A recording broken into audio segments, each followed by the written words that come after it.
हाँ बेटा, पॉलिनेशन या परागण, क्या कहते हैं हम परागण में?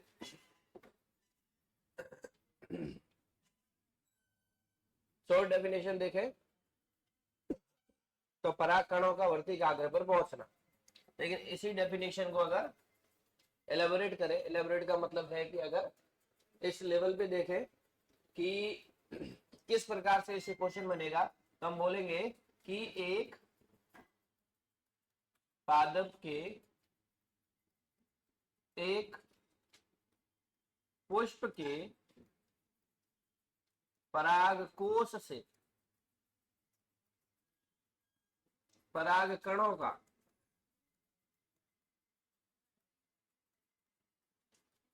उसी पुष्प की वर्तिकाग्र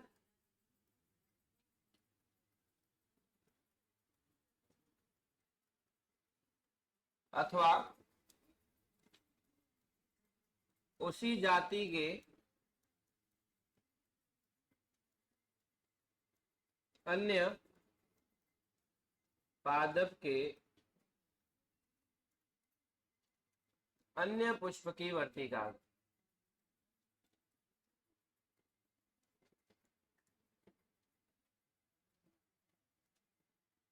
काग्र पर स्थानांतरित होना। क्या बताया बेटा? ये एक पादप है, ये एक पादप का एक पुष्प है, ये इसका वर्तिकाग्र, ये इसका परागकण पराकोश। हमने बोला कि एक पादप के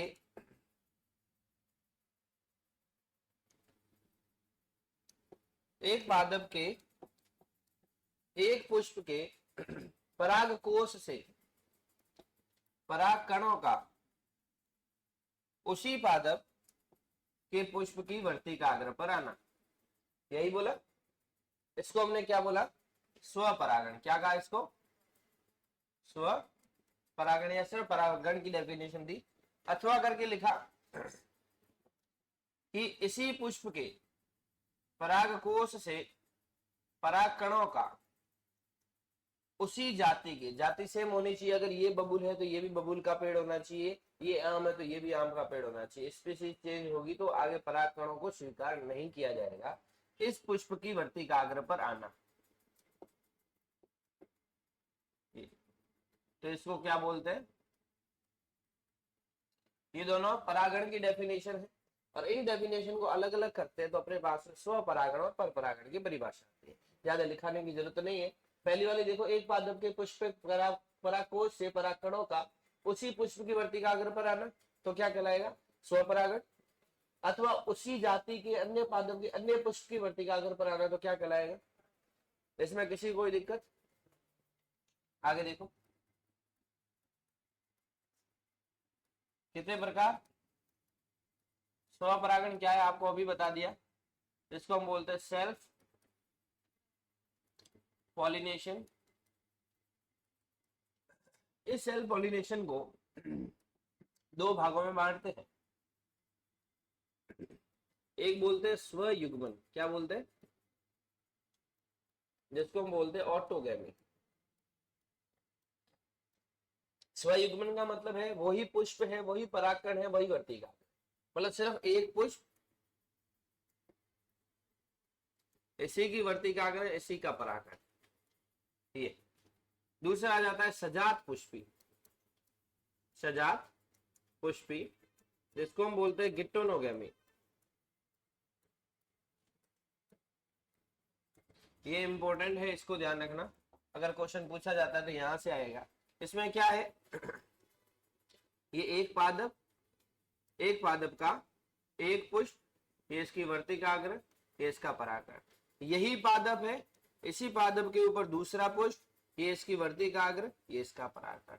अब क्या है सजात पुष्पी में?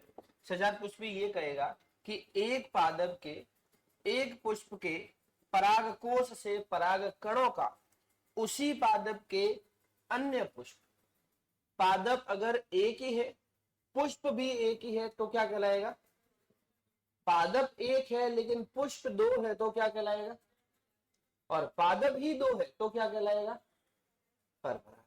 तीन चीजें समझ में आई? अगर मैं इसको ट्रांसफर करूं तो यहाँ करूंगा, इसको क्या बोलेंगे हम? सजात पुष्पी, गिटोनोगैमी। अगर एक ही पादप के ऊपर दो पुष्प देख रहे हैं तो उन दो पुष्पों में कोई भिन्नता होगी क्या? ऐसा हो गया कि एक पुष्प बहुत ज्यादा लंबा होगा, दूसरा पुष्प बहुत ज्यादा छोटा, मतलब एक पुष्प आकार में बिल्कुल इतना सा, एक बहुत बड़ा, ऐसा पॉसिबल भी नहीं है। दोनों, अगर कनेर की बात करें तो ये हो नहीं सकता कि ये पीला कनेर आया, ये व्हाइट कनेर आया, आकार में, आकृति में, संरचना में दोनों एक जैसे होंगे। तो यहाँ एक नोट करके लाइन लिखता हूं मैं,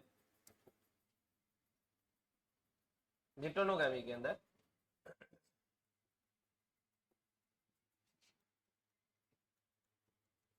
ये जो गिटोनोगैमी है, सजात पुष्पी है, आनुवांशिक रूप से कैसा है बेटा? आनुवांशिक रूप से स्वपरागण है, लेकिन अब इस पुष्प से पराग कणों को हमें इस पुष्प की वर्तिकाग्र पर लाना है, तो क्या अपने आप आ जाएंगे? माध्यम की आवश्यकता पड़ेगी। माध्यम वायु हो सकता है, माध्यम जल हो सकता है, माध्यम कीट हो सकते हैं, माध्यम पक्षी हो सकता है, माध्यम मानव हो सकता है। मतलब कि एक प्रकार से कैसा परागण है? पर परागण। तो क्या बोलेंगे? लेकिन पारिस्थितिक रूप से, कैसा बेटा? पारिस्थितिक रूप से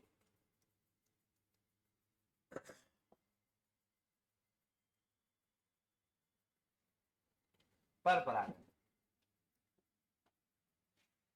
पर परागण है। ये तो हो गया पहला स्वपरागण और दूसरा पर परागण, जिसको अपन बोलते हैं क्रॉस पॉलिनेशन।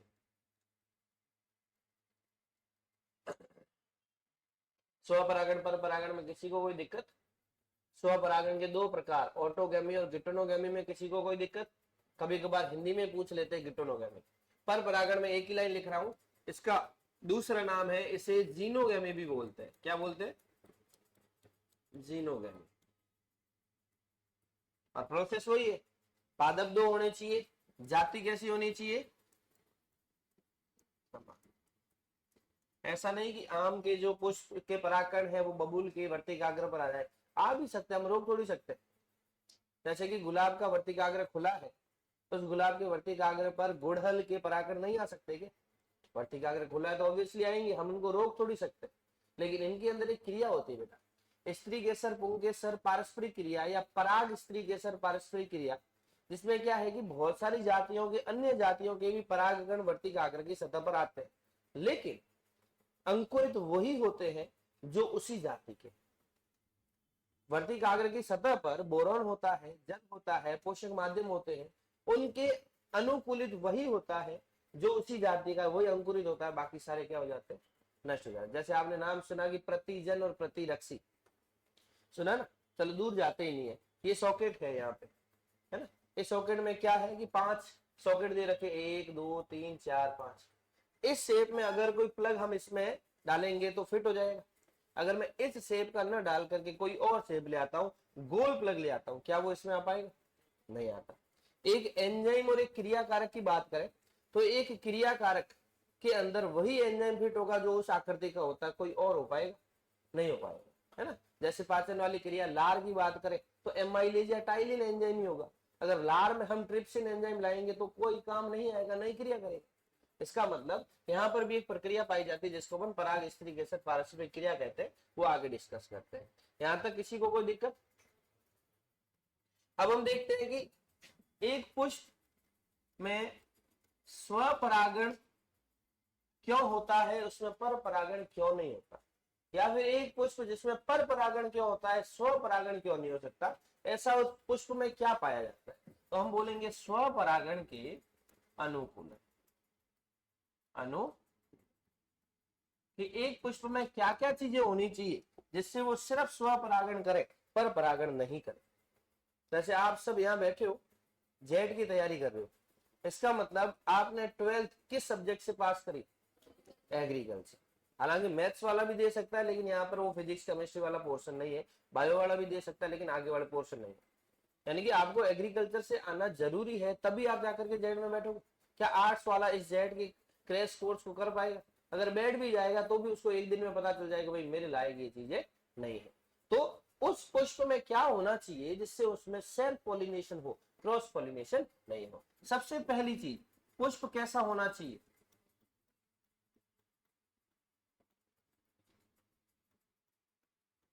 पुष्प होना चाहिए द्विलिंगी, मतलब नर व मादा दोनों भाग उपस्थित हो। इसको ज्यादा समझाने की जरूरत नहीं है। एक पुष्प है, पुष्प में नर और मादा भाग दोनों उपस्थित है, तो उसको परागण के लिए किसी और वर्तिकाग्र की आवश्यकता नहीं है। क्लियर? इससे भी ज्यादा इंपॉर्टेंट दूसरी चीज,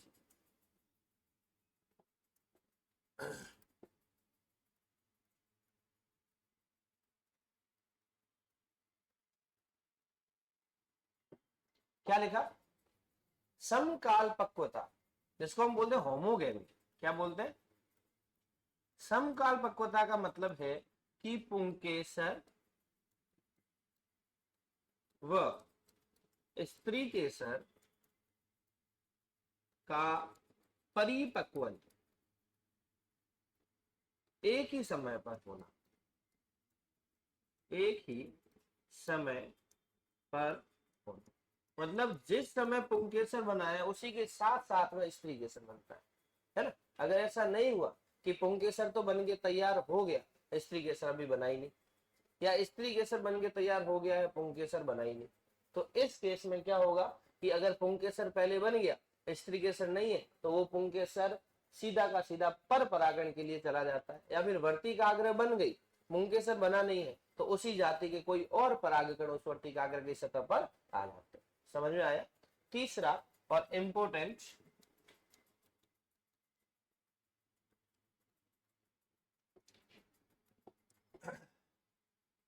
अनुन्मिल्यता। नाम सुना? क्लिस्टोगेमी। ये सारी चीजें कोई नई नहीं है, आप 11th के अंदर पढ़ चुके हो। 12th के अंदर सारे आपके पैथोलॉजी डिजीज यही है बायो में, और ज्यादा कुछ भी नहीं है। लेकिन 11th के अंदर ये सारी चीजें दे रखी है, और 11th को हम कभी भी, वो कहते हैं ना कि एकदम हल्के में ही लेते हैं। 11th पास तो कैसे हो जाएंगे, है ना? अब वही 11th यहाँ पर आपको दुआर दे रही है। कोई बात नहीं, जो एग्रीकल्चर की बायोलॉजी की किताब है ना, 11वीं और 12वीं, केमिस्ट्री की भी दोनों और एग्रीकल्चर की भी दोनों, तीनों ही किताबें, 3 और 3 6, ये देख लेना। आपके जेड तो क्या, CUET क्या, ICR क्या, सारे के सारे उसी से क्लियर होते हैं। मैं तो कह रहा हूँ बायोलॉजी जो एग्रीकल्चर की नहीं, नॉर्मल बायो के स्टूडेंट की जो बायोलॉजी है ना, उससे भी बढ़िया किताब है एग्रीकल्चर बायोलॉजी के पास में। क्योंकि हम इकोलॉजी बायोलॉजी वालों को पढ़ाते हैं, बहुत छोटी दे रखी है, और वही अगर इकोलॉजी में एग्रीकल्चर बायोलॉजी की किताब से देखूं तो बहुत अच्छी तरीके से दे रखा है कि शब्द किसने दिया, फादर कौन है, किस किताब से शब्द लिया गया, वो सारी चीजें दे रखी है। तो किताबें 11वीं और 12वीं दोनों की रखो जिसमें ये सारी टर्म दे रखी है। हाँ बेटा, अनुन्मिलिता, किसी को मालूम है क्या होता है अनुन्मिलिता?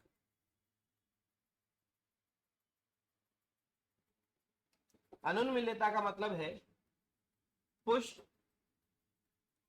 सदैव बंद रहते हैं, कभी भी खुलते नहीं। मतलब अगर पुष्प बंद रहेगा तो नर भाग और मादा भाग दोनों उसी में रहेंगे, और उसी में रहेंगे तो उनके पास में सब स्व परागण के अलावा और कोई तरीका नहीं है जिससे वो परागण कर सके। समझ में आया? कहने का मतलब नर पुष्प और मादा पुष्प दोनों के दोनों इसके अंदर पैक। ओके, अब ये पूछा नहीं जाता कि भाई क्लिस्टोगेमी क्या है, ये पूछा जाता है कि क्लिस्टोगेमी किन में पाई जाती है। तो इसको याद करने के लिए अपने पास में एक छोटी सी ट्रिक है, इनके एग्जाम्पल है। क्या लिखा? काउ। काउ में मैं W की जगह क्या लिख रहा हूं? V। C का मतलब होता है बेटा कॉमेलिना। क्या होता है? कॉमेलिना, या इसका दूसरा नाम है कनकोआ। ओ का मतलब होता है ऑक्जेलिस, ऑक्जेलिस, और वी का मतलब होता है वायोला। ये तीन उदाहरण आपको ध्यान रखना।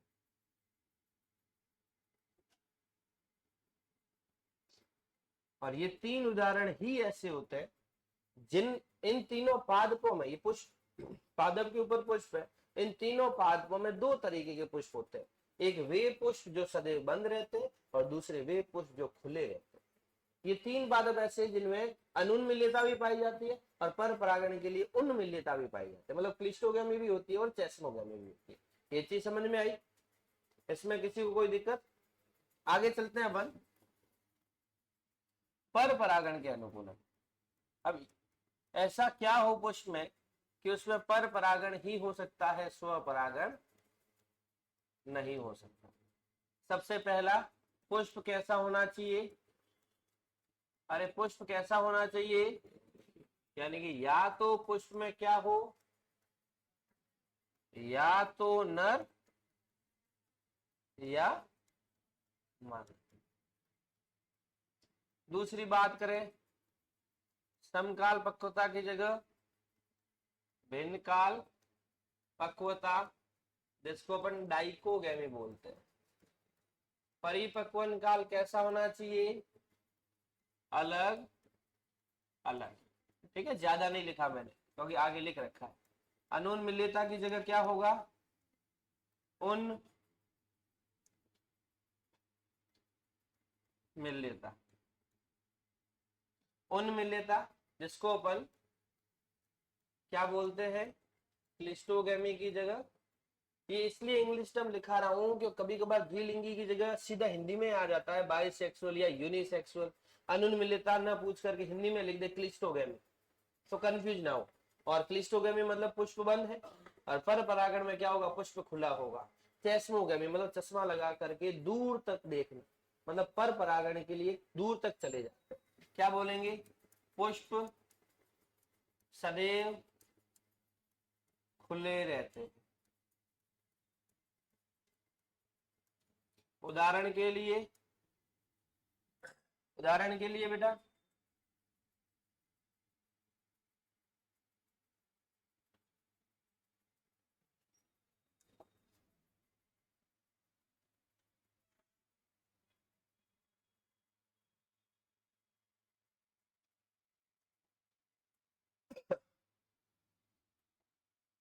उदाहरण के लिए ये तीनों एग्जाम्पल जो है आप पढ़ सकते हो। ठीक है, ओके, कोई दिक्कत? और भी देखो, सिर्फ तीन अनुकूलन नहीं है, और भी है। और कौन से अनुकूलन है? चलो, तीन तो ये हो गई। चौथा, एक पुष्प में और क्या होना चाहिए जिससे पर परागण हो सकता है, स्व परागण? एक टर्म आती है जिसको हम बोलते हैं हर्कोगेमी। क्या आती है? हर्को, हर्कोगेमी का मतलब एक ऐसा पुष्प है, इधर ध्यान दो, एक ऐसा पुष्प है जिसमें दोनों भाग उपस्थित है, नर भी है और मादा भी है। तो होना तो क्या चाहिए? स्व परागण।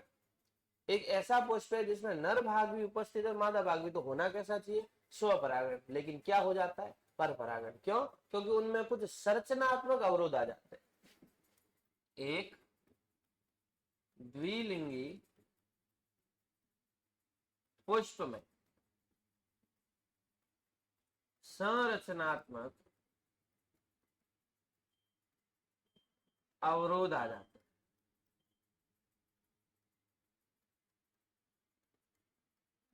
जिससे स्व परागण न होकर के क्या होता है?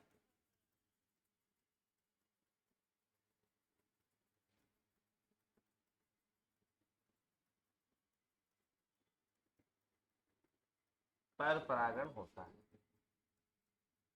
ओके, फिजिकल बैरियर आ जाता है। फिजिकल बैरियर का मतलब जैसे वर्तिका आकार के ऊपर पोषक तत्व तो है ही नहीं, तो क्या वो अंकुरित हो पाएगा? नहीं होता। वर्तिका जो है उसमें कैलोज का जमाव हो गया, तो क्या आगे परागनली बन पाएगी? नहीं बन पाएगी। पराग कोष फटा ही नहीं, परागकोष फटा ही नहीं तो परागण निकले ही नहीं, और परागण निकले ही नहीं तो वर्तिकाग्र पर आए नहीं, और जब वर्तिकाग्र पर आए नहीं तो कोई और परागकण उस पर आकर के बैठ। ओके, एक टर्म और आती है स्वबंध्यता। क्या आती है? स्वबंध्यता। स्वबंध्यता का मतलब एक ही पुष्प के परागकण उसी पुष्प की वर्तिकाग्र,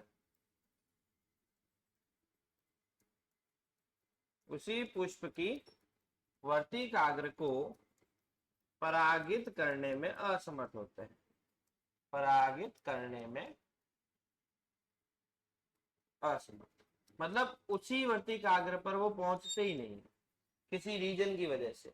और रीजन क्या हो सकता है? आनुवांशिक रीजन हो सकते हैं, जेनेटिक डिसऑर्डर हो सकते हैं, जिसको अपन क्या बोलते हैं? स्वबंध्यता, खुद में ही बंध्यता, है ना।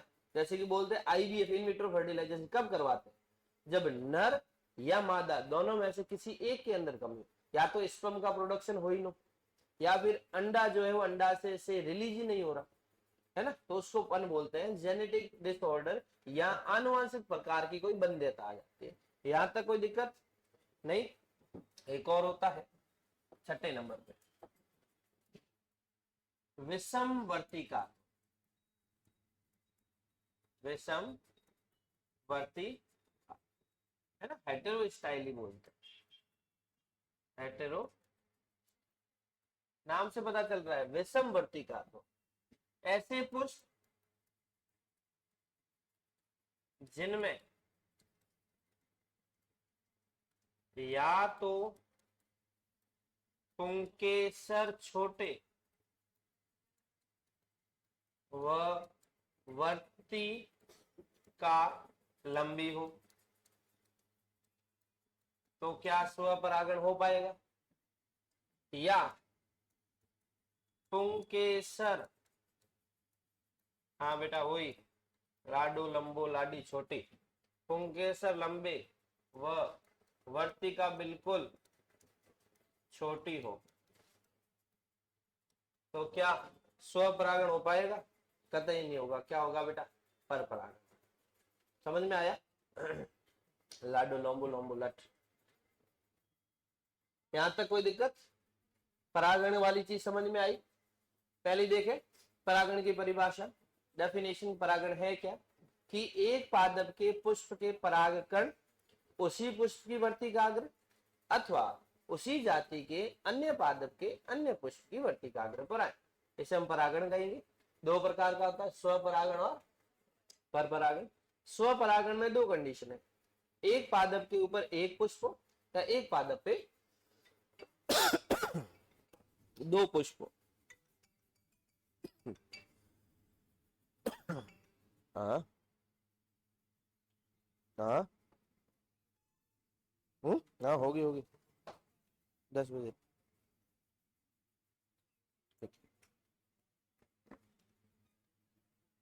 अगर एक ही पादप के पुष्प की बात करें तो एक ही पादप पर एक ही पुष्प में अगर परागण हो रहा है तो स्वपरागण, और अगर एक ही पादप पर दो पुष्प है, दोनों पुष्पों में स्वपरागण हो रहा है, तो उसको हम बोलेंगे सजात पुष्प।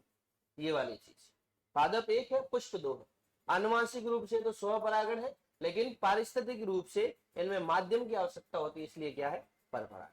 दूसरी टर्म है परपरागण। परपरागण को हमने पहले ही देख लिया है कि पादप कितने होने चाहिए? दो होने चाहिए, किसी न किसी माध्यम के लिए, माध्यम के द्वारा ये क्या होंगे? परागित होंगे, जिसको जीनोगेमी के नाम से भी जाना जाता है। फिर हमने पढ़ा कि स्वपरागण के क्या अनुकूलन होने चाहिए, मतलब एक पादप के पुष्प में ऐसा क्या हो कि वह स्वपरागण ही कर सके, पर परागण नहीं करेगा। पुष्प कैसा होना चाहिए? द्विलिंगी होना चाहिए। और क्या होना चाहिए? समकाल पक्वता, मतलब पुंकेसर स्त्री केसर एक ही समय पर परिपक्व हो। अनुन्मिलता, मतलब पुष्प हमेशा बंद हो, खुला नहीं हो। ये तीन उदाहरण वेरी वेरी इंपॉर्टेंट, ध्यान रखना, ठीक है।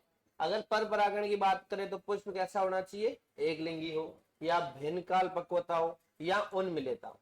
ये तो नॉर्मल है, इसमें भी होंगे इसमें भी होंगे।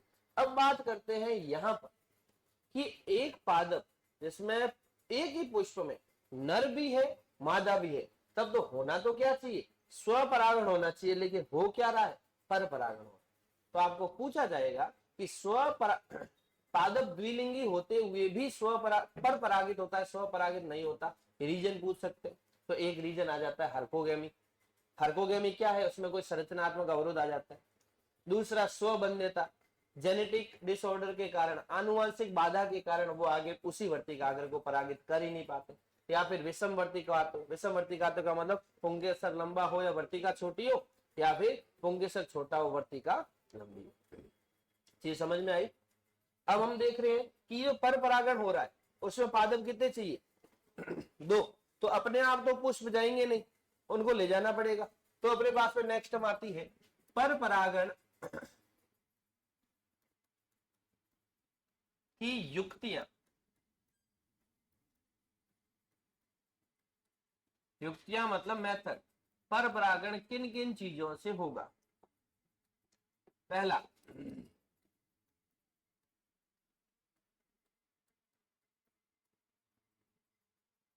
क्या है बेटा, पहला वायु परागण। वायु परागण नॉर्मल टर्म है, हर कोई जानता है, लेकिन बायोलॉजिकल टर्म इसकी है एनिमोफिली। क्या है बेटा, एनिमोफिली, ये ध्यान रखना, इसलिए हिंदी में लिखिए एनिमोफिली। एनिमोफिली का मतलब परागण किससे होगा, किसके द्वारा, वायु के द्वारा। सबसे पहली टर्म, परागण किसके द्वारा होगा, वायु के द्वारा। आपने एक बीज पत्री पादपों में घास परिवार देखा होगा, घासों के या घासों में यह परागण सामान्य है। यह परागण सामान्य मतलब नॉर्मल रूप से यही पाया जाता है। बाजरे का सट्टा हवा में लहरा रहा है, एक जोरदार हवा आई और उसमें से परागण निकल करके दूर तक चले गए। क्लियर। अब इसके लिए पुष्प में क्या अनुकूलन होने चाहिए, पुष्प के परागकण कैसे हो, परागकण शुष्क होने चाहिए। शुष्क का मतलब है बेटा ड्राई होने चाहिए, सूखे होने चाहिए। बाजरे में होते हैं, गेहूं में होते हैं, मक्का में होते हैं। और कैसे होने चाहिए, परागकण जो है वो हल्के होने चाहिए। अगर हल्के होंगे तभी जाकर के वो एक जगह से दूसरी जगह जा पाएंगे, है ना। अगर भारी होंगे तो वहीं नीचे गिर जाएंगे, परागण हो ही नहीं पाएंगे। ठीक है, हल्के हो। तो वर्तिकाग्र में भी कुछ ना कुछ अनुकूलन होगा।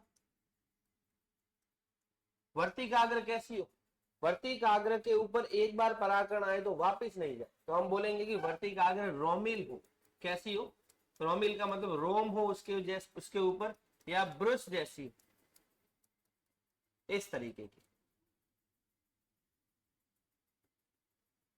अगर उसके ऊपर परागण आते हैं तो यहीं आकर के फंस जाए, वापस बाहर। क्लियर। वायु परागण के बाद में दूसरा जल परागण। नाम से पता चल रहा है, क्या बोलेंगे इसको, हाइड्रोफिली। परागण किसके द्वारा, अरे किसके द्वारा, जल द्वारा। लगभग मोस्ट ऑफ एक बीज पत्रियों में, एक बीज पत्री के 30 वंशों में यही पाया जाता है। मोस्ट ऑफ, कौन,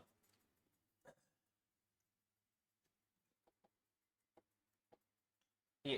इसके बाद में इसके प्रकार देखें तो 2 प्रकार है, एक तो जल की सतह के नीचे और एक जल की सतह के ऊपर। तो हम बोलेंगे कि अधो जल परागण और अधि जल परागण। अधो का मतलब होता है नीचे और अधि का मतलब होता है ऊपर।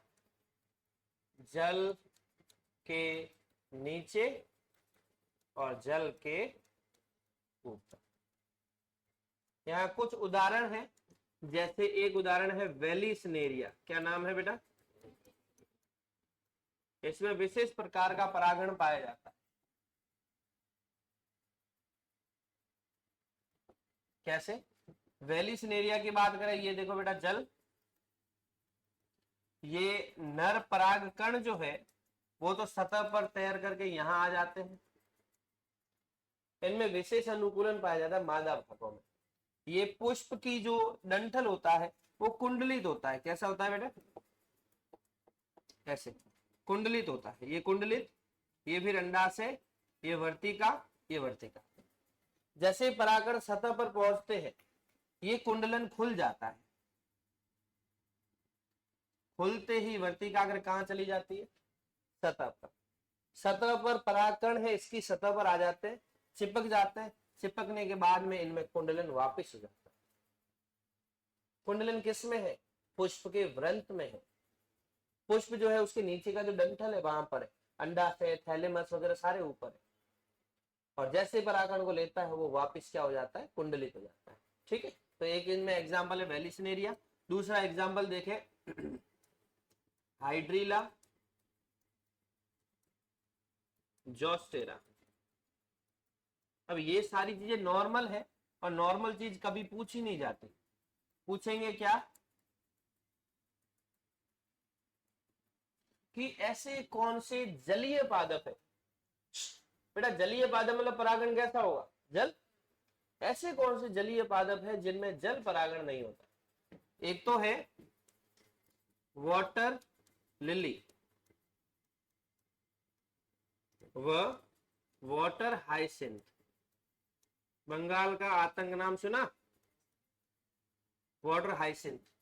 इन दोनों में कैसा परागण होता है, इन दोनों में जो परागण का प्रकार है वो होता है वायु व कीटों द्वारा। इनमें जल परागण नहीं होता। ये सतह पर आते हैं, या तो हवा आएगी इनको ले जाएगी या फिर कीट आएंगे इनको ले जाएंगे। इंपॉर्टेंट चीज है, इसी चीज को ध्यान रखना। पहला हो गया वायु परागण, दूसरा हो गया जल परागण, तीसरा आता है कीट परागण। बेटा कीट परागण कभी नहीं पूछते, इसका दूसरा नाम है, देखो कीटों में कौन आती है, चींटी है। चींटी को क्या कहते हैं, एंट, इसलिए इसको बोलते हैं एंटोमोफिली। क्या बोलते हैं, एंटोमोफिली। ऐसे। अब कीट मतलब छोटे छोटे कीट जिनके द्वारा परागण होना, तो उनके अंदर क्या क्या अनुकूलन होने चाहिए, परागकण चिपचिपे होने चाहिए, पुष्प कैसे होने चाहिए, पुष्प रंगीन होने चाहिए। पुष्प कैसे होने चाहिए, पुष्प मकरंद युक्त होने चाहिए, मकरंद युक्त होने चाहिए। ठीक है, बाकी ज्यादा अपन चीजें इसमें देख नहीं रहे हैं। चौथा पक्षी परागण, जो ब्रैकेट में इनके दूसरे नाम लिख रहा हूं वो तो आपको याद करने ही है। पक्षी परागण को बोलते हैं ऑर्निथोफिली, ऑर्निथोफिली। नाम दो ही ध्यान रखने हैं, बाकी सारे याद है। वायु परागण का क्या नाम, एनिमोफिली। जल परागण वैसे ही हाइड्रो है, कीट को एंट बोलते वैसे ही एंटोमो है, लेकिन अपने पास में एक तो वायु जिसको एनिमोफिली और पक्षी जिसको ऑर्निथोफिली कहते हैं, ये दो चीजें ध्यान रखते हैं। अब पक्षी परागण के अंदर अगर देखें तो पुष्प में क्या होने चाहिए, मकरंद होने चाहिए, जिससे ही पक्षी उसके ऊपर आकर के आकर्षित होंगे, वरना नहीं होंगे। चीज समझ में आई, क्योंकि अगर पुष्प के अंदर कोई सुगंध नहीं है तो पक्षी भी उस पर आकर के नहीं बैठते। जैसे एक एग्जाम्पल बता रहा हूं बेटा, साल्विया नाम सुना, साल्विया पुष्प का नाम सुना क्या? इस तरीके का पुष्प रहता है,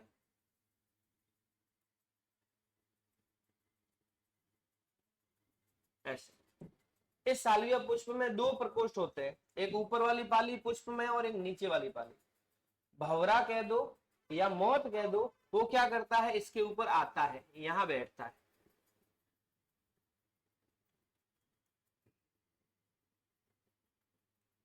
यहां आकर के बैठता है।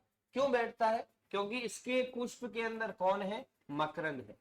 कौन है, मकरंद है। यहां पर इसके वर्तिकाग्र है, और यहां ऊपर वाले प्रकोष्ठ के ऊपर कौन है, पुंकेसर। जब ये कीट यहां पर मकरंद ग्रहण करता है तो नीचे वाले प्रकोष्ठ पे जैसे ही जोर पड़ता है ये प्रकोष्ठ ऊपर की तरफ जाने लगता है। जैसे ही ऊपर जाएगा ये ऊपर वाला, देखो ये परागकण जो है वो इसकी सतह पर गिर जाएंगे। ऊपर वाला ऐसे लग रहा है जैसे गाड़ी के अंदर गियर होते हैं, है ना, लीवर कहते हैं जिसको, ठीक है। तो इस परागकोश से परागकण इसकी सतह पर गिर जाएंगे। जैसे ये कीट बाहर जाता है और किसी साल्विया के पुष्प पर जाता है तो उस पुष्प में ये जो परागकण है यहाँ गिरा देता है और वर्तिकाग्र पर चले जाते हैं। हमें ये ध्यान नहीं रखना कि इसमें परागण हो कैसे रहा है, इंपॉर्टेंट चीज है कि परागण के लिए मुख्य तकनीक कौन सी है।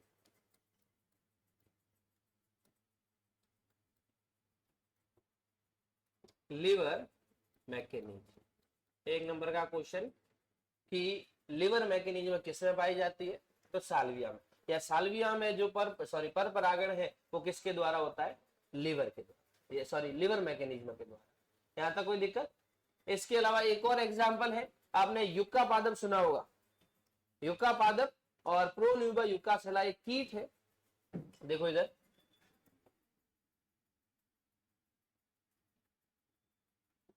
देखो बेटा, युक्का पादप, ये युक्का पादप का वर्तिकाग्र और ये अंडाशय।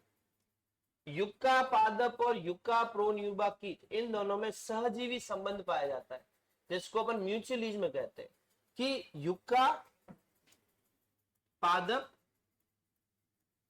या पुष्प की संरचना कैसी है वो उस कीट को मालूम है। कीट कौन सा है, प्रोन्यूबा युक्कासेला। ये दोनों ध्यान रखने बेटा, इनमें कैसा संबंध पाया जाता है, अपन इकोलॉजी में पढ़ेंगे, सहजीवी संबंध।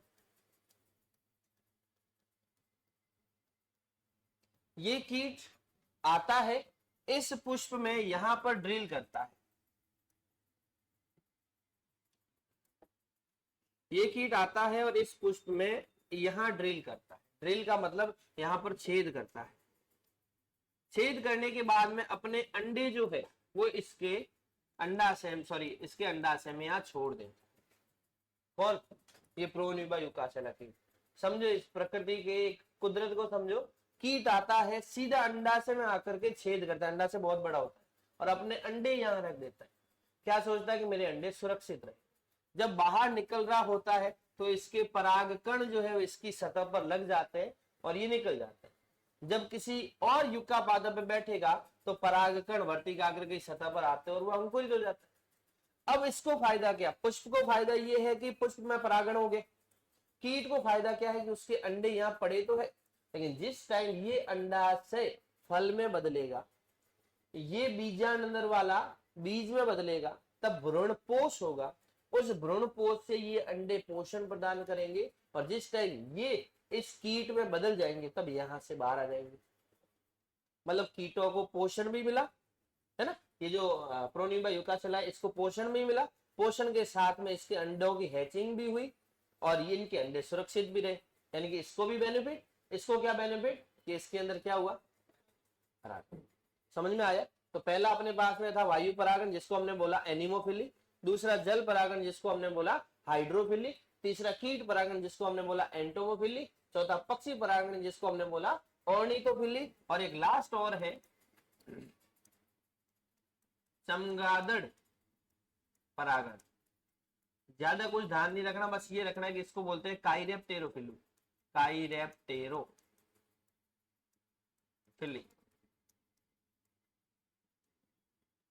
छठा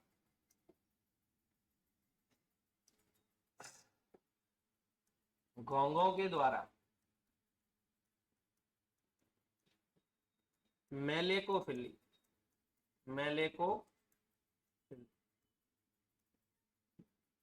सातवां चींटियों के द्वारा मिरमेकोफिली,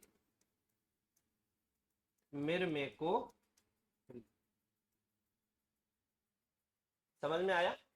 तो ये पूरी की पूरी चीजें परागण के बारे में, यानी हमने परागकण को वर्तिकाग्र पर पहुंचा दिया। अब एक लास्ट टॉपिक बचता है निषेचन, उसको अपन करेंगे। चल